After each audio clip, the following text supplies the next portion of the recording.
नमस्कार, Asian public TV में आपका स्वागत है। मैं हूं डॉक्टर शिशिर उपाध्याय। एशियन पब्लिक टीवी में इंटरनेशनल खबरों में सबसे पहले पाकिस्तान की खबर। पाकिस्तान आतंकवादियों का गढ़ है और ऐसे में भारत और पाकिस्तान के रिश्ते जग जाहिर हैं। भारत का साफ कहना रहा है कि आतंक के माहौल में बातचीत नहीं हो सकती, लेकिन अब भारत पाकिस्तान के रिश्तों को लेकर अमेरिका की तरफ से बड़ा बयान आया है। अमेरिका ने कहा है कि भारत और पाकिस्तान के बीच सीधी बातचीत का समर्थन करता है। बातचीत की गति, दायरा और रूपरेखा दोनों देशों को ही निर्धारित करनी चाहिए। अमेरिकी विदेश मंत्रालय के प्रवक्ता मैथ्यू मिलर ने अपने संवाददाता सम्मेलन में एक प्रश्न के जवाब में उत्तर में कहा कि भारत और पाकिस्तान दोनों के साथ अपने महत्वपूर्ण संबंधों को अमेरिका महत्व देता है। बांग्लादेश की प्रधानमंत्री शेख हसीना 2 दिवसीय भारत के दौरे पर नई दिल्ली पहुंची। प्रधानमंत्री नरेंद्र मोदी और विदेश मंत्री एस जयशंकर ने गर्मजोशी से उनका स्वागत किया। पिछले 5 साल में शेख हसीना और पीएम मोदी के बीच 10 बार मुलाकात हो चुकी है। तीसरी बार मोदी सरकार के गठन के बाद यह शेख हसीना का पहला द्विपक्षीय दौरा है। प्रधानमंत्री नरेंद्र मोदी ने नई दिल्ली स्थित हैदराबाद हाउस में बांग्लादेश की प्रधानमंत्री शेख हसीना के साथ द्विपक्षीय वार्ता की। विदेश मंत्रालय के प्रवक्ता रणधीर जायसवाल ने कहा कि पीएम मोदी ने बांग्लादेश की प्रधानमंत्री का गर्मजोशी से स्वागत किया और कहा कि 2019 में दोनों नेताओं के बीच 10 बार मुलाकात हो चुकी है। खालिस्तानी आतंकवादी हरदीप सिंह निज्जर की हत्या को लेकर भारत कनाडा के बीच तनाव बना हुआ है। भारतीय मूल के कनाडाई सांसद चंद्र आर्य ने 1985 के एयर इंडिया बम विस्फोट को याद किया, जिसमें 329 लोगों की जान चली गई थी। उन्होंने कहा कि आतंकवादी हमले के लिए जिम्मेदार विचारधारा अभी भी कनाडा में कुछ लोगों के बीच बची हुई है। कनाडा की संसद में आर्य ने कहा कि खालिस्तानी समर्थकों द्वारा पूर्व प्रधानमंत्री इंदिरा गांधी की हत्या का जश्न मनाया जाना दिखाता है कि काली ताकतें फिर से सक्रिय हो गई हैं। उन्होंने हाल ही में हुई घटनाओं को लेकर हिंदू कनाडाई लोगों की चिंता पर भी प्रकाश डाला। चीन ने उइगरों के खिलाफ व्यवस्थित कार्रवाई को जारी रखा है। एक नई रिपोर्ट में खुलासा हुआ है कि चीन ने उइगरों के लिए धार्मिक, ऐतिहासिक या सांस्कृतिक अर्थ वाले सैकड़ों गांव और कस्बों के नाम व्यवस्थित रूप से बदलकर ऐसे नाम रखे हैं जो चीनी कम्युनिस्ट पार्टी की विचारधारा से मेल खाते हैं। द गार्जियन की रिपोर्ट के अनुसार ह्यूमन राइट्स वॉच और नॉर्वे स्थित उइगर हेल्थ जारी एक शोध में लगभग 630 समुदाय के नाम दर्ज किए गए हैं। इनके नाम चीनी सरकार ने बदले हैं। इनमें से अधिकांश गांवों के नाम तब बदल दिए गए जब उइगरों पर कार्रवाई के चरम पर थे। इसे कई देशों की सरकारों और मानवाधिकार निकायों ने नरसंहार कहा है। 9 जून को भारत के प्रधानमंत्री नरेंद्र मोदी के तीसरे कार्यकाल के शपथ ग्रहण समारोह में कई देशों के राष्ट्राध्यक्ष शामिल हुए थे। इसमें पड़ोसी देश नेपाल के प्रधानमंत्री पुष्प कमल दहल प्रचंड ने भी शिरकत की थी।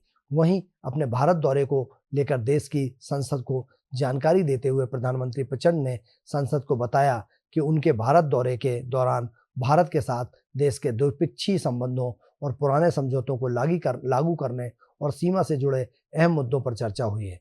प्रधानमंत्री पुष्प कमल प्रचंड ने बताया कि उनके दौरे के दौरान पंचेश्वर बहुउद्देशीय परियोजना, अरुण जल विद्युत परियोजना के कार्यान्वयन और कृषि क्षेत्र में सहयोग के बारे में गंभीर चर्चा हुई है। चीन को कड़ा संदेश देते हुए प्रधानमंत्री नरेंद्र मोदी ने नैन्सी पेलोसी और अन्य अमेरिकी सांसदों से मुलाकात की। कांग्रेस के प्रतिनिधिमंडल, जिसमें माइकल मैककॉल और पूर्व अमेरिकी संसद अध्यक्ष पेलोसी शामिल थे, ने इससे पहले तिब्बती आध्यात्मिक नेता दलाई लामा से मुलाकात की थी। इस पर बीजिंग ने कड़ी आपत्ति जताई थी। चीन की आपत्ति के बावजूद अमेरिकी सांसदों का प्रतिनिधिमंडल भारत का दौरा कर रहा है। यह प्रतिनिधिमंडल प्रधानमंत्री नरेंद्र मोदी से मुलाकात कर इस प्रतिनिधिमंडल में अमेरिकी संसद की सदन की विदेश मंत्रालय की समिति के सदस्य माइकल मैककॉल और पूर्व अमेरिकी सदन अध्यक्ष पेलोसी शामिल थे।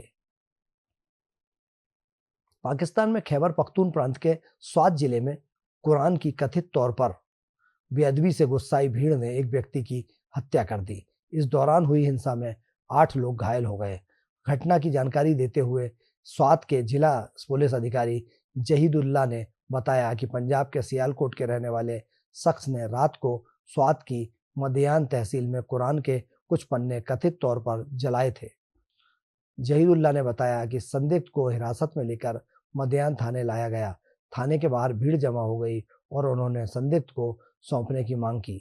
जब पुलिस ने ऐसा करने से मना कर दिया तो भीड़ में से किसी ने गोली चला दी, जिसके बाद पुलिस ने जवाबी कार्रवाई की है। भारत से लेकर सऊदी अरब तक हीट स्ट्रोक में कहर मचा रखा है। इस साल हीट वेव के चलते मक्का में मरने वाले हज यात्रियों की संख्या 1000 से अधिक की संभावना जताई जा रही है। उसमें से आधे से अधिक अपंजीकृत उपासक हैं, जिन्हें सऊदी अरब में अत्यधिक गर्मी से तीर्थ यात्रा की थी। वहीं मरने वालों में कई भारतीय लोग भी शामिल हैं। रिपोर्ट्स के अनुसार नई मौतों में मिस्र के 58 लोग शामिल हैं। बताया जा रहा है कि हीट वेव के चलते लगभग 10 देशों के 1081 हज यात्रियों की अब तक मौत की बात सामने आ रही है, जबकि राइटर्स ने अब तक 652 लोगों की मौत होने की पुष्टि की है। दक्षिण चीन सागर में चीन और फिलीपींस के बीच तनाव और हिंसक संघर्ष का रूप लेता दिखाई दे रहा है। अभी कुछ दिनों पहले ही चीन तटरक्षक बल के पोत ने फिलीपींस की एक नौका को टक्कर मार दी थी। इस टक्कर में फिलीपींस का एक नागरिक घायल भी हुआ था। अब चीनी तटरक्षक ने दक्षिणी चीन सागर के विवादित द्वीप के समीप तैनात फिलीपींस के नौसैनिक पर चाकू जैसे धारदार हथियार से हमला किया है। ऐसे में दक्षिण चीन सागर अब एशिया का सबसे विवादित जगह बनता नजर आ रहा है। चीन हजारों किलोमीटर में फैले दक्षिण चीन सागर के विवादित द्वीप पर सैन्यीकरण कर रहा है। इससे रणनीतिक रूप से महत्वपूर्ण और संसाधन समृद्ध जल मार्ग पर अपना दावा भी मजबूत कर रहा है। हालांकि चीन के इस दावे को दक्षिण चीन सागर के किनारे बसे देश हमेशा से खारिज करते रहे हैं। अमेरिका के पूर्व राष्ट्रपति डोनाल्ड ट्रंप ने सुझाव दिया है कि जो विदेशी छात्र अमेरिका से स्नातक की पढ़ाई कर रहे हैं, उन्हें अपने आप अमेरिका में रहने और काम करने के लिए ग्रीन कार्ड मिल जाना चाहिए।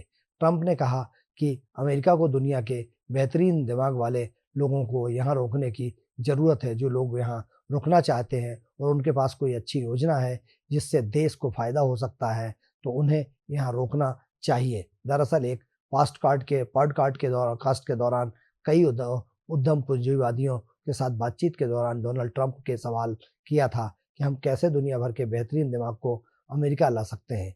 इसके जवाब में ट्रंप ने कहा था कि अगर आप विदेशी छात्र किसी कॉलेज से स्नातक की डिग्री हासिल करते हैं, तो आपको अपने आप ही इस देश में रहने के लिए ग्रीन कार्ड मिल जाना चाहिए। एशियन पब्लिक टीवी पर इंटरनेशनल खबरों में फिलहाल इतना ही। आप बने रहिए एशियन पब्लिक टीवी पर। मुझे दीजिए इजाज़त। नमस्कार।